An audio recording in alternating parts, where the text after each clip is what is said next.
Amy, thank you. Monsoon 2022 created some dangerous conditions up in the high country today.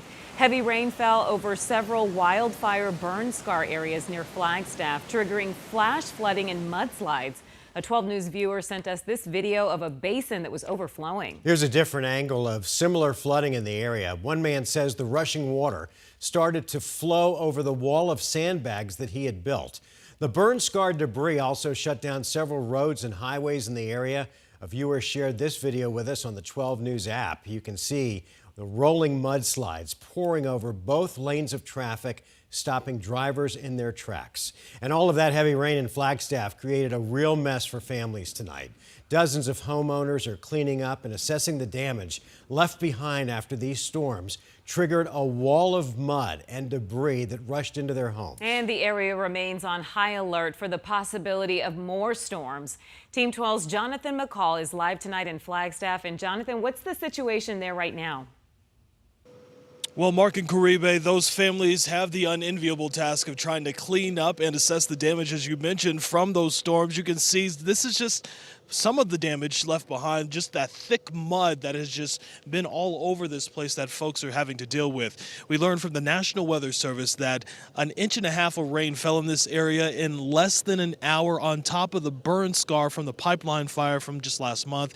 And for a lot of folks here, they are on high alert, waiting, hoping that next round of storms will not be as bad as this.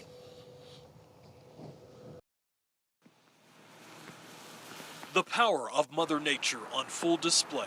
There's no stopping Mother Nature. In just 1 hour Thursday, storms dumped more than 1.5 inches of rain in an area still scorched from last month's pipeline fire. A river of mud, water, and debris flowing down mountains and across Highway 89 and right into a number of homes, including John Roberts. No, this is the worst one, and I went through the Schultz fire.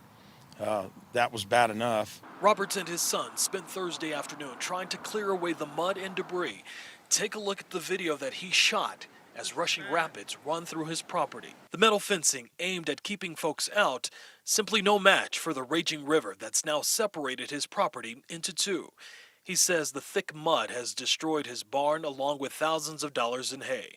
Now, he says, he has to find a way to get to his 2 horses, now on the other side of the property. And I had it sandbagged. I thought good enough, but there's nothing good enough for this kind of water. Robert says for years he's tried to get county leaders to address his concerns about burn scar flows after the Schultz fire. I can't get any return phone calls from the lady, and yeah, I don't know, it seems like they don't care. But hours after the skies cleared, county leaders held a previously scheduled town hall meeting to talk about plans to help with flooding in the area. This event into perspective for you so you can assess what the risk is. But Roberts, though, still believes that the worst may still be on the way. It's going to keep coming. It's going to get worse. Like I say, that was about 2.5 inches up there. What happens when we get a 4 or 5 incher?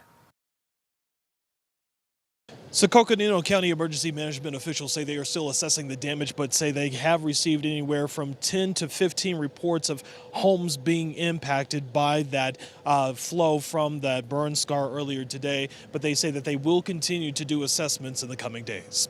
We're live tonight in Flagstaff. Jonathan McCall, 12 News. All right, Jonathan, thanks. These storms are a great reminder to have the 12 News app on your phone. You'll receive alerts when the storm moves into your area and have access to up-to-the-minute radar with photos and videos posted by your neighbors. The app is free to download if you don't already have it.